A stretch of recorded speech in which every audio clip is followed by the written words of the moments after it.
Hello, Maynard here from Maynard.com.au. If you go there, you'll find a brand new interview with the man George Arab himself. But I'm not here for that. I'm here to say this. In the world before the Skeptic Zone, it was a world full of superstition and fustian behaviour. And one day I'll understand what that word means. But before that, there was nothing. It was empty.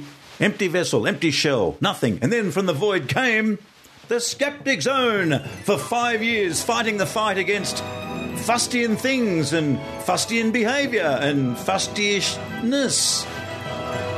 But now, 5 years on, everyone thinks rationally and clearly. In fact, here's a letter. A bummer of Northern New South Wales writes, I love your show. There's nothing about the Skeptic Zone I don't like, except that guy who is a big... Anyway, we'll get on to another letter in a moment. But look, even Albert Einstein himself loves the show. What do you reckon, Al? It's a great show, Maynard. I personally bless the Skeptic Zone and all that sail in her.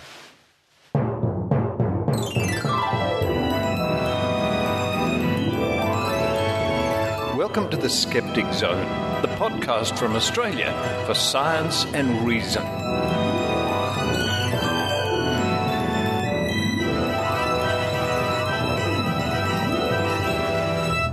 Hello and welcome to the Skeptic Zone, episode number 254 for the 1st of September 2013.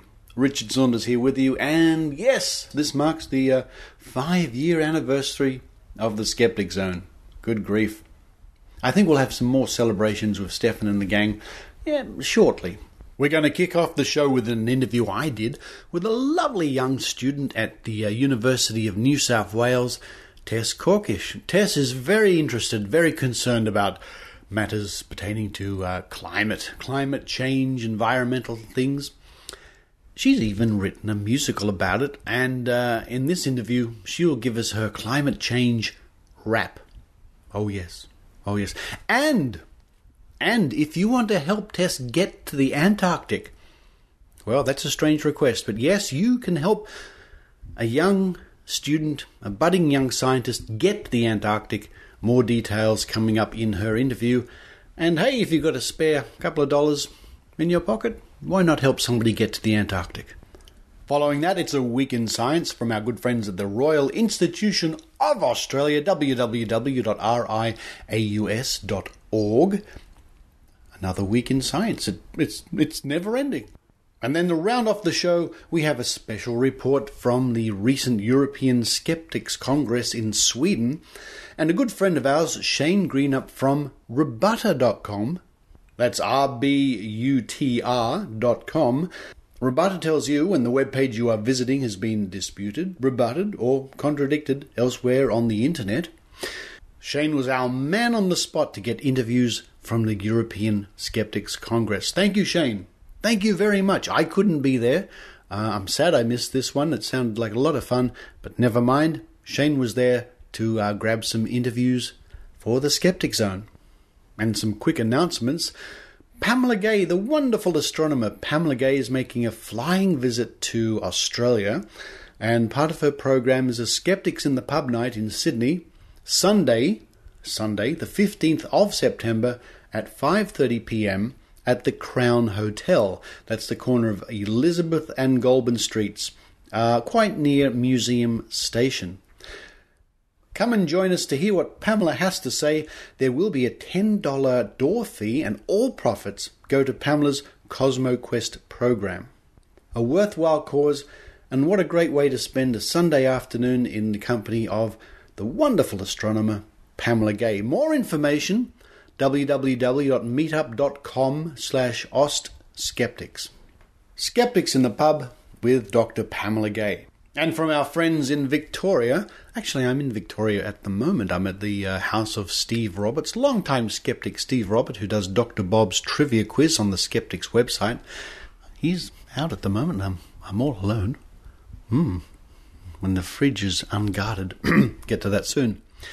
News from Victorian Skeptics. Now, they've started up the Victorian Skeptics Development Fund. So people in Victoria can help other Victorians with worthwhile skeptical endeavours. If you'd like to find out more, please visit vicskeptics.com. vicskeptics.wordpress.com. And I must say the Victorian skeptics are a good example for us all. Active, interesting, getting things done. vicskeptics.wordpress.com. Find out more. Well, that's enough from me at the moment. I'm going to stand up from my chair here, sneak around the corner, walk down the hall. Makes a bit of a difference from running down the stairs, I guess.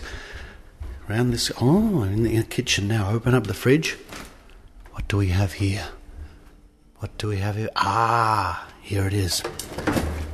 Yep, I'm going to have a nice big drink of soda water. And I hope you enjoy the Skeptic Zone.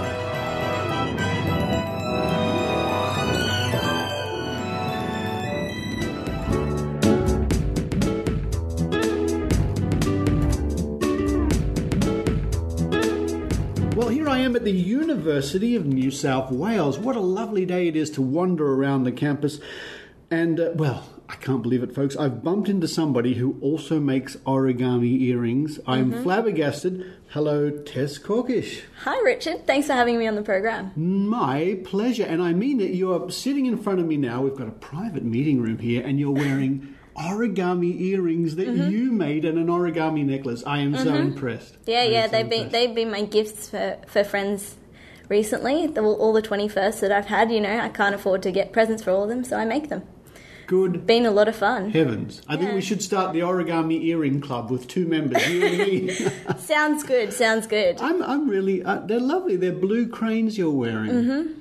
And they've got their wings out, and the one on your neck, the necklace one, is the wings are folded up. Yeah, it's a bit hard to not get poked in the neck if I had the wings out. Oh, I see. It's on a little what is it? Ring. Not a chain exactly. It's I don't know, a piece of jewellery thread. It looks lovely. And Thank you. Your blue shirt and blue earrings today. Fantastic. And I was tickled pink to see somebody else who makes their own origami earrings. Wow. Yeah. Fantastic. But why I'm here today, I guess, you caught my attention a couple of weeks ago at the IFLS event here in Sydney. I love science. Yep, that one. That one.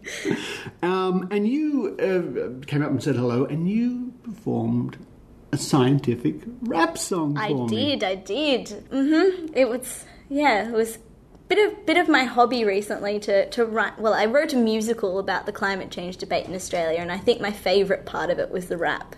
So it doesn't really have a title. It's a bit like the climate scientists rap. Good heavens. We'll get to that in a second. But here at the university, you're studying science and education, is that right? Yeah. After a bit of fiddling around with my degrees, I've done a bit of communications, bit of arts, bit of linguistics, sociology, all those sorts of things. I've been a little bit indecisive, but I've settled on science education now. Is it science and education or science education? Well, I'll be a science teacher after it, but it's technically a double degree. Fantastic. I've... although I'm not a science teacher as such, I've certainly been given but accreditation, that's the word, by the New South Wales Science Education Department, 10 years ago now, to do science shows in schools. Yeah. And I'm still doing that with the Mr. Investigators, which is enormously pleasing. So, I've met many wonderful science teachers over the years. And that's what I hope that's to be what one of you're those aiming. ones, yeah. High school level? High school science, physics and chemistry. Ooh. That's exciting. Yeah. I love physics at school, and that's my favourite science. I love... One of the things I most love about physics is the puns you can get out of it. The puns? Yes. Go on then, what? Oh, I don't know. My boyfriend's an engineer, and I just love using the line, "you're all talk" on him, as in TORQUE. Dearie me. Listeners can write in and complain later. Yeah, it's a little bit of an awful pun, but I just love to use it. And I actually saw a great physics t-shirt today. It was actually a Star Wars and physics joke all in one. And it was a t-shirt that said, "Use the QVB sine theta." Oh, no. Really? It's so good. I love it. That's hilarious. Dearie. Well, walking around a university, you're bound to see some There's some pretty funny t-shirts. There's pretty funny t-shirts. So what's gripping for you with the whole climate science? Well, I guess my parents have always been interested in and aware of environmental problems. Like my dad works with renewable energy. I just met your dad outside in the hall. You just did. I introduced Richard to Richard. Yeah. And it's just always been something that I've been brought up caring about. And I actually do a lot of stuff with the Australian Youth Climate Coalition. Oh, the Australian Youth Climate Coalition. Mm-hmm. Okay. We're an 80,000 young person organisation. And actually the other week I donned a Nemo suit and harassed Rudd about his lack of protection for the Great Barrier Reef. That's the sort of thing we do.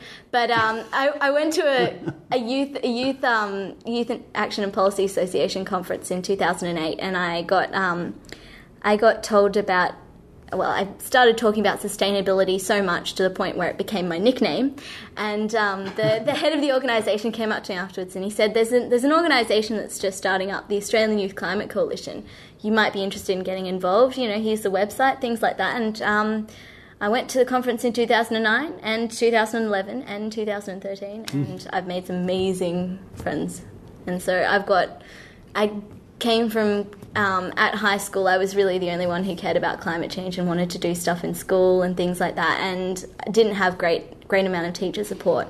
And now I'm part of the Australian Youth Climate Coalition, and it's just incredible. That's really interesting. It's really interesting. And from my point of view, I can tell you what, we're fed up with people confusing the Australian skeptics and the skeptical movement with climate change skeptics. Yeah. Oh, boy. Yeah, I can imagine. Oh, boy. We even put up a special page on our website basically saying, look, we're not those skeptics. It's like in the old days, not anymore, I haven't heard this for a long time, but people used to confuse us with moon landing skeptics. Oh, those ones. The conspiracy theorists. You're not conspiracy theorists. No. Go on empirical evidence and things like that. I hope so, yeah. But you must run into all sorts of woolly arguments from people saying, of course there's no climate change, it's all the fault. Well, no, it's all a conspiracy from big whoever. All the scientists want more funding. That's it. That's what it is, I've heard that. They come out and say it's scientists who simply want more funding, and they get more funding by running around saying that climate change is bad and it's happening and all the rest of it. And they ignore the science, of course. Of course. Scientists wouldn't follow the science. No, scientists they wouldn't just follow all they want is funding. All they want is but don't we all? Oh, that's true. That's true. Fair enough.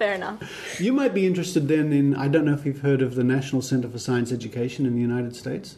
Peripherally, not to the point where I've done. They've taken up this. They were primarily, and I guess they still are, defending the teaching of evolution in schools against the creationists. In America, it's a big problem, of course. Yeah. We don't really have that much of a problem here in Australia. Not really. I'm pleased to say. Yeah. But more recently, over the last few years, they've also taken the same attitude towards climate change denial. So they will help teachers and others who are having a hard time.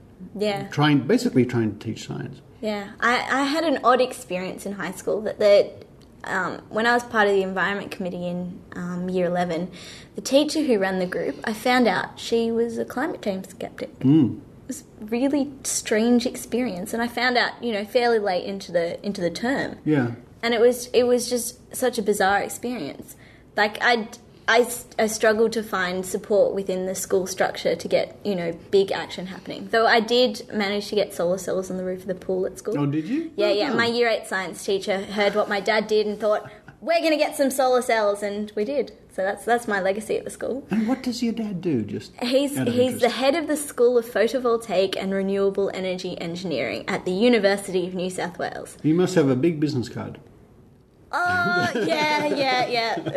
To fit all that on. He's big in China, and he's mates with Kate Blanchett too, because they did a project on the Wharf Theatre. Oh. He likes to use the phrase "my mate Kate." Oh yes. Yeah. Once she kissed him on the cheek, and he rabbited on about it for ages. I wondered why that cheek looked a bit dirty. He hasn't washed it since. I can't say that I blame him. Now, so this is all coalesced in your mind, all this stuff. Yep. And it inspired you to take more action in an artistic manner, shall we say. What was the thinking behind all that? Well, it came out of a post from the AYCC, which was crowdsourcing for ideas on how to turn the climate change debate from something about being the carbon tax is a bad thing to it being about positive action towards transitioning to a renewable energy future. And I don't know, it just sprung from there, and I pretty much knocked off most of it in a couple of nights. How long does it go, the whole shooting match? It's about 45 minutes. Like, it's not a huge show, but... This is a live show which has been performed? Yeah. Is it on YouTube? No. But I'm going to be selling DVDs to raise money for me to go to Antarctica. Antarctica? Mm-hmm. The Antarctic Youth Ambassador Program in February next year. How exciting is that? Yeah. How exciting is that? A very good friend of mine and a good friend of the Skeptic Zone, Dr. Paul Willis, who has a segment on our show every week. He's been to the Antarctic more times than he's had hot dinners, I swear. He's gone down there a lot of times. And the exciting stories he tells of getting off the launch or whatever it was, walking along and finding a fossilized plesiosaur. Ow. Yeah. Isn't that just... That's just... gobsmacking. Crazy. It is. It's gobsmacking. So it just boggles the mind, the wealth of scientific treasure that lies beneath the ice in the Antarctic. It must be... When you think about it, I guess there must be untold fossils of animals, dinosaurs, all sorts of things there. It's so exciting. And apart from the fact that it's a spectacularly beautiful place. So I don't blame you for wanting to go. Yeah. I don't blame you at all. And so you're saying you did film it? Yeah. Aha. We performed it early January. And when is that DVD looking like it's going to be ready? Well, I need to go over to my friend's place and pick them up and then organise to sell them. That's what it's going to be. But if you're interested and want to check out my musical, I will post news about that on my blog, which is antarcticantess.wordpress.com. antarcticantess.wordpress.com. I'll put a link in the show notes, but if they Google Antarctican Tess, they should be able to find me. Yep. How exciting is that? Well, hey, there's the word, listeners. If you want to help this courageous young woman with her origami earrings in the Antarctic. I like the sound of that. I'll take a selfie in Antarctica with some origami earrings. That would be fantastic. If you want to help this brave young lady reach her dream, then check out the blog, and hopefully very soon you'll be able to get the DVD. And I think we really do need an example. Maybe the rap. Sure. Let's hear the rap. Yep. Okay. Listen to us, what we speak is true. Our facts and figures kind of make us blue. You can right the wrongs if you stop and hear. We're giving truth, not propagating fear. Climate change, it can't be ignored. Sit up and hear, don't just be bored. I'll slap you with a fact if you make me see red. If you ignore science, you might as well be dead. Me and my colleagues here at CSIRO are sick and tired of your no. Open your ears, it might save your life. We won't let you drag us into strife. The earth is warming and it's because we emit greenhouse gases, carbon and all that Sea levels rising, we're in big trouble, so we're here to burst your protective bubble. What we're seeing hasn't happened since way back when, 2 decades after Jesus was hanging with men. The graphical trends are on the up and up. I know it's hard to understand, young pup, but it means we're through. If we don't change, we're changing means and ways, so it will feel strange. Droughts and floods, coral bleaching a mess. It's proof right here our planet's under stress. Make more pollution, the earth gets hotter. Do we have to lead you like a horse to water? The carbon we send into the atmosphere thickens the layer, traps the heat in here. It's really not natural to get us all too hot. You're stirring us in a boiling pot. When you say we're wrong, you're defying physics. Your logic's like 1, 3, 2, 5, 4, 6. You pull out these skeptics like they know what's what. But if I compared to me, they know diddly squat about the patterns, graph and facts of climate science. But you won't muffle us, we won't sit in silence. But facts are facts, you can't deny that, so we hope you thank us for this little chat. So many clever scientists just aren't wrong, and it ain't for nothing economists have joined the throng. Save your precious words, they mean little to us. You're wrong, and you know it. Thus, take your propaganda, it's not welcome here. We're all about making sure the air is clear. Oh, wow. And you wrote that? Yeah. Good heavens. Mm-hmm. Good heavens. Wow, a climate change rap. Is that what it's called, or is that? It doesn't really have a title because it fits into a whole thing, and it's technically a 2-part rap between a science scientist and an economist, at Chive Charmer, who is a mining magnate. Oh, yes. Based off no one. No, of course not. No, I don't know that name at all. No. Yeah. It's a lot of fun. The musical's a bit political, but it was. Well, I guess it would have to be almost, wouldn't it? It's true. I'm pretty interested in the sociological effects of climate change and the fact that it's got to be a whole cultural and societal shift that we're going to have to do to solve it. You can't really ignore the political in that. What I'd love? I would love you to come and perform that at our Sydney Skeptics in the Pub meeting one time. Sounds good to me. Have you got the bottle to do that? Yeah. I can do that. Yeah. I think that would be really fun. That would be really fun. Well, Tess, look, I'm delighted to come by to have a chat with you and be dazzled by your talent and your earrings and your necklace. It just looks lovely. And thank you for being on the Skeptic Zone. Thank you so much for inviting me to be part of it.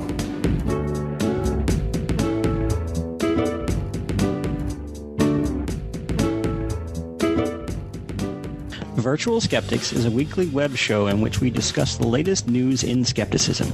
Whether it's a new case of spontaneous human combustion, a conspiracy theory, the latest update on the upcoming robot apocalypse, tech news for skeptics, or the latest wacky religious claim, we cover it all. We record the show live as a Google Plus on-air hangout, so join us and our host Brian Gregory for an hour of mostly intelligent talk every Wednesday at 8 p.m. Eastern U.S. time. Watch us at virtualskeptics.com and participate in the show on our hashtag virtualskeptics. The Virtual Skeptics. It's like Meet the Press, but with chupacabras. Welcome to A Week in Science from RiAus, bringing you the science news you need to know. This week in science, we saw listening fetuses, acidic oceans, and combating ovarian cancer. Ocean acidification is set to drastically impact our ocean's ecosystems within this century. This process is due to increased CO2 in the atmosphere, which is absorbed by our oceans, making them more acidic. A study of a wide range of organisms found that all of them will be negatively affected to varying degrees. Corals, clams and starfish are some of the animals that are most susceptible, while whales, dolphins and crustaceans appear to be more resilient. There's been an advance in the fight against ovarian cancer with a promising new screening strategy. Ovarian cancer has previously been difficult to detect early and is often lethal, claiming over 900 Australian women each year. The two-stage screening process involves a series of blood tests with follow-up ultrasounds for high-risk patients. This early detection strategy is currently being clinically trialled in the US and has the potential to save thousands of lives. You're listening to A Week in Science from RiAus. And now, 4 science headlines in 30 seconds. Babies in the womb can hear and remember words. A new approach to detecting celiac disease, an immune response to gluten, reveals it is more common than previously thought. Fish larvae can smell their home reef from several kilometres away. And if a robot has a human-like face, you're more likely to think it has its own personality and mind. Time for another quick question. According to new research, what percentage of fast food adverts aimed at kids use toys as enticements? Is it A, 30%, B, 50%, C, 70%, or D, 90%? Tweet us the answer at RI_AUS, #WeekInSci. That's it for this Week in Science. For more information on these and other science news stories, go to the RiAus website, riaus.org.au. Follow us on Twitter using the hashtag #WeekInSci and like us on Facebook. I'm Paul Willis, and I'll catch you next week.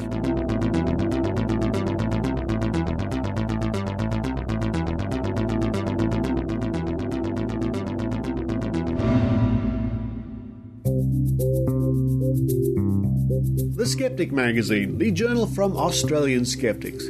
Subscribe online to the world's second oldest skeptical magazine. Visit www.skeptics.com.au and click the publications link. You can also find there over 30 years of back issues free to download. The Skeptic, the magazine from Australian skeptics.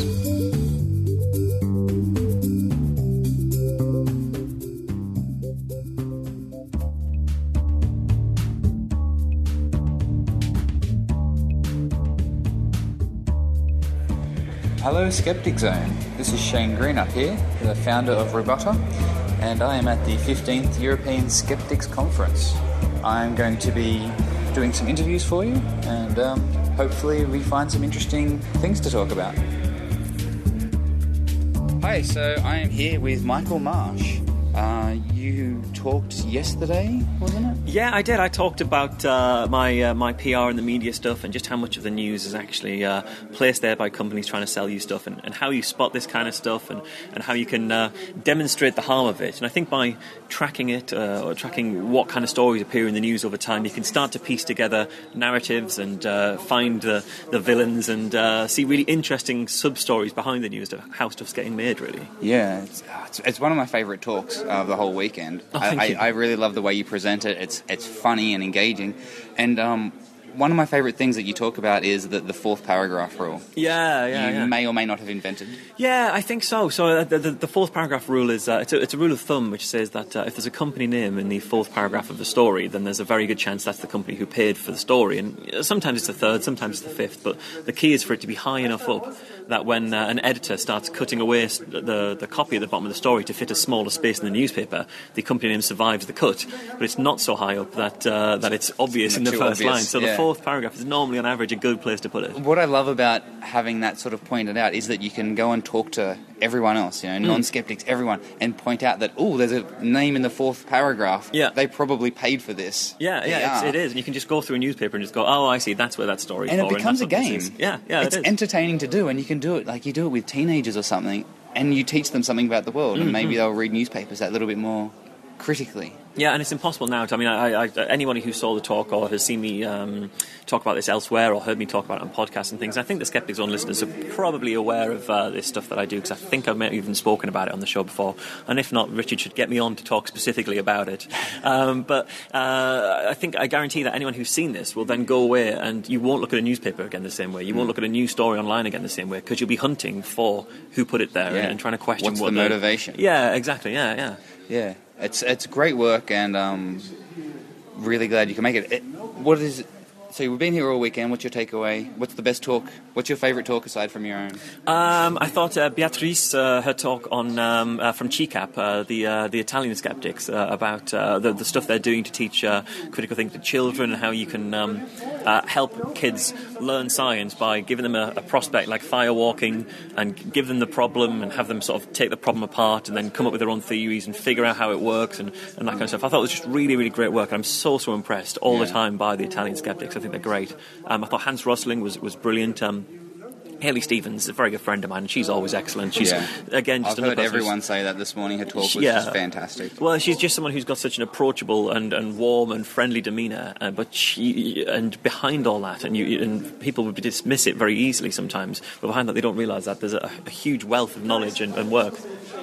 Okay, so they were great talks, and overall the weekend you've met some great people, had good conversations. Anything stuck out? Or? Well, I mean, every time you can come to an event where you're speaking with skeptics from outside of your own sort of country boundaries or even your language boundaries, I think it's incredibly important, because it's so easy to be caught up in the notion that skepticism is an English-speaking phenomenon. It's something that happens in Australia and America and England, and it's just great to see that it just happens across. Europe. We had so many different countries represented, and there's great work happening all over. Yeah, and the language barrier is a huge thing actually, because you don't see outside of it. And it's interesting even going to something like TAM. I've been to 2 TAMs now, and it sort of feels like skepticism is America. And so we're about to have the Australian Skeptic Conference, and it's going to feel a little bit like skepticism is an Australian thing. You get caught up in your own area. So the European Congress, they call it here, has been interesting to see all these different nations and their different ways, and they're so sort of isolated by their language because they've got to reach their own public. So it's been an interesting experience. That's a great insight. Thank you so much for taking the time to talk with me. No, thanks very much. Thank you. And I can't wait till I see the next presentation. Okay, so I have Catherine de Jong. Catherine de Jong from the Netherlands. Yes, Amsterdam, the Netherlands. So why don't you tell everyone what you do? I'm an anaesthetist. I'm also the president of the Dutch Society Against Quackery. And we organize symposiums. We have a website called www.kwakzalverij.nl, and we write a lot on our website, debunking alternative medicine treatments. We organize our symposium, we have our magazine, we have our website. What else will we do? We give a lot of lectures, we write articles to magazines, and it keeps us quite busy. But what do you do with your spare time? How do you keep up with all that? Keep the organization going, read a lot, react on Twitter, write letters to the editor of magazines, of newspapers, get things organized for the symposium. It's a nice hobby. Yeah, very, very busy. And this weekend you gave a talk on pseudoscientific addiction treatments. Because as an anaesthetist, I also worked for an addiction clinic where we detoxify heroin addicts under general anesthesia as a start of a clean life. And I came in contact with a lot of addicts who had been fooled by alternative healers and quacks. And I feel sorry for these people, and something has to be done. Yeah. So it's not like their life isn't hard enough already. Yes, I'm especially fighting quacks and quackery in addiction medicine. And, so far, at least one clinic is out of business because of my actions. And that's fantastic. We're trying to get more out of business. Great work. So how have you found this weekend overall? Any takeaway messages? What was your favourite talker? Presenter? That's difficult to say. They were all so very different and all very good in their own way. I loved Hayley Stevens this morning, the ghost hunter, with her stories. They're all great, and everybody had a good message and had a good point to take home and as inspiration for the next year. Great. Made any new friends? A lot. I made a lot of new friends, too much to mention, and I made a lot of notes, and I wrote down a lot of names and websites that I'm going to look into the next few weeks and months, and I've got plenty to do. Yes, heaps to do. I guess we will be seeing you again in 2015 in London? Well, if I'm not that, I'll be there. Thank you very much. Yes, I hope to be there myself. Yes, okay, great, wonderful. Thank you for your time. Okay, you're welcome. Bye. Hey guys, so I'm sitting here the last day of the Euro Skeptics Congress, and I am with PJ, who organised this year, the 15th, and with Michael Heap, who is currently just taken over the organisation of the 16th in London in 2015, right? That's right, September 2015. So, that's how do you think things are going, PJ? Has everything worked out as planned?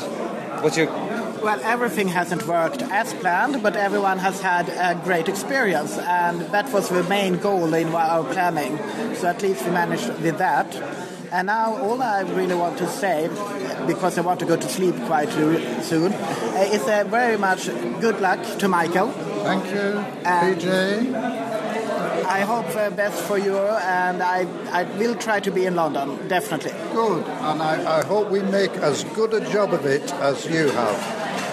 But knowing the British, we'll just muddle through somehow, and it'll be all right on the night. Awesome job, PJ. It's been a fantastic weekend. And Michael, so you started planning. You were up on stage then describing what you're putting together.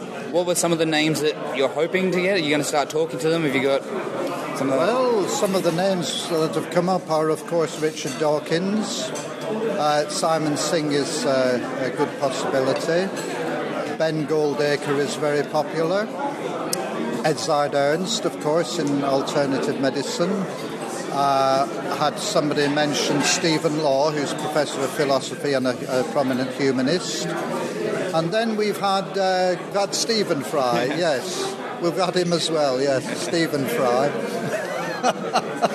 And Tim Minchin and Darren Brown as possible, big stars. Yes, so we'll work on that. Yes. So we've got 2 years. Do you know what date it will be on? It's probably the third weekend in September 2015. It's something like the 21st, 23rd, I think, something like that. Okay, so the third weekend, September 2015. Yeah.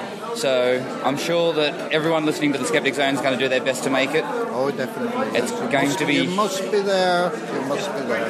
It's going to be fantastic. Thank you very much, and we'll see you around.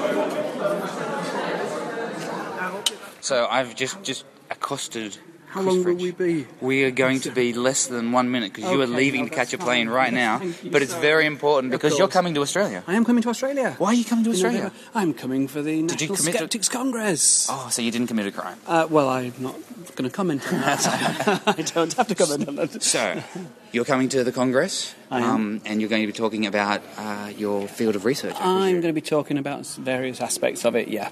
So I'm very much looking forward to it. I'm doing various other talks while I'm in the country. Can you run a quick idea? I would if I knew, but I know there's an email in my inbox waiting to be read now because I'm letting other people arrange the itinerary. I've just said, invite me over. I'll do talks anywhere. You'll talk so about... I'm really looking forward to it. So probably seal populations or something? Anything, you know. Fantastic. Absolutely anything. Great. Can't wait to see you there. It's going to be at the end of November, I believe, in Canberra. That sounds about right. And, can't wait to see you. No, I'm really looking forward to it. Maybe our first trip to Oz, so very excited about it. We'll make sure we give you a good show around the area. Excellent. Right, take care. Thanks, Chris. Cheers. So I'm here with Marit from Norway, and we're wandering the streets of Stockholm after the last day of the 15th European Skeptic Congress. We're heading from... We just had skeptics in the pub? Yeah, sort of. We're skeptics in the restaurant, kind of. Yeah. A little dinner. Now we're going to an Irish bar, aren't we? Yep. So, to wrap up the weekend, tell us before we talk about the weekend, what it is that you do in Norway at the moment. Oh, no, you tell us what you're studying at the moment, what you're working on. I am studying for a master's degree in science and technology in society. And I'm really into everything that has to do with like public understanding of science and science journalism and science communication. So that's my thing right now. And very important thing to the skeptic community. Yeah, Science communication. I've had a lot of what do you call it? Well, tasks and things that I've been doing in the skeptic community for a few years now. But now I'm kind of pulling out of all the formal things. I'm still doing skeptics in the pub and stuff, just not like organizing conferences. Yeah, because I met you on the first night. I had no idea what you've been up to. You organised a group in Norway. Tell us, you were the president of the Norwegian Skeptics. Norwegian Skeptics. Yeah, for a while. So you set up the Norwegian Skeptics again, a second time, wasn't it? Yeah, because the organization had been sleeping for like 15 years after the old board sort of fell apart. So you refounded the Skeptic thing, and you've had your own podcast. Well, it's not my own. Like, we were a group. You were a group, yeah. I was on the panel. Mm-hmm. Actually, I'm saying all this. Apparently, you've been on Skeptic Zone a few times now. Yeah, I think it's been 3 times. Okay. I think so. So this is all new to me, but everyone's just going, Marit, yeah, we know her. Hopefully. Not they can go back and listen to the episode where I talk about fish. Dead fish in Norway. That's a good episode. Okay, then. Who was your favourite talker this weekend?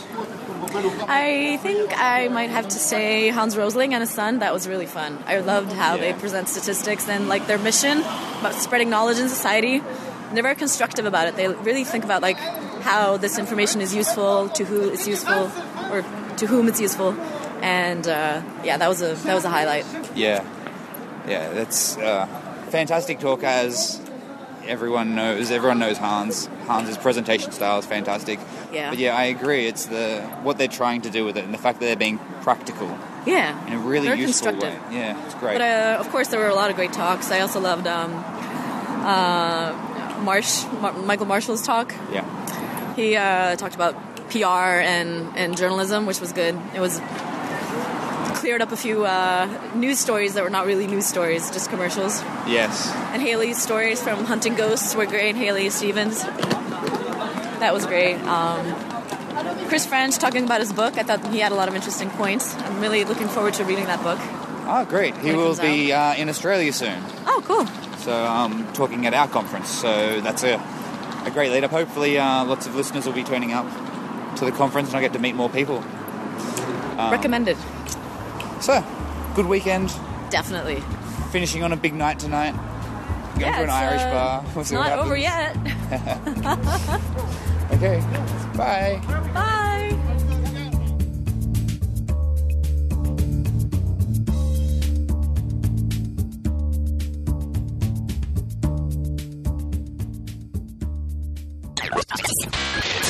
Have you heard the one about how the Illuminati, in conjunction with the US government, are hiding the existence of aliens in order to ensure the supply of helium is kept low?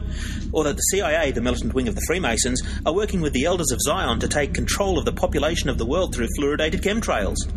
Canberra Skeptics Incorporated, on behalf of the Shadow Government, will be massing an array of dark forces for the Australian Skeptics National Convention 2013. This convention has conspired to coincide with the 50th anniversary of the assassination of John F. Kennedy, possibly the most famous conspiracy theory of all time. If you've ever wanted to learn about the truth behind the death of JFK, what makes for a good conspiracy theory and why they are so prevalent, Canberra Skeptics invites you to attend. That is, of course, should you choose to accept it.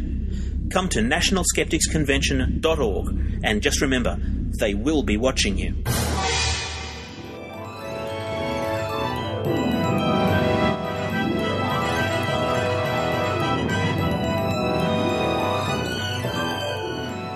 Thank you for listening to the Skeptic Zone, and thank you to those people who have been listening for 5 years now. And thank you to those people who chip in less than $1 a week, and you can do that by visiting www.skepticzone.tv. Greatly appreciated, and it really does help keep the show going. Coming up on the Skeptic Zone, we're going to be finding out more about the latest news concerning the Australian Anti-Vaccination Network, or whatever they're going to call themselves, who knows? More from Maynard, more from Stefan, and more from our good friends in Victoria, the Victorian Skeptics. But until then, I think it's time for me to have a good lie down. Phew, why not? Until next time, this is Richard Saunders, signing off from Melbourne, Australia. You've been listening to The Skeptic Zone. Visit our website at www.skepticzone.tv for comments, contacts, and extra video reports.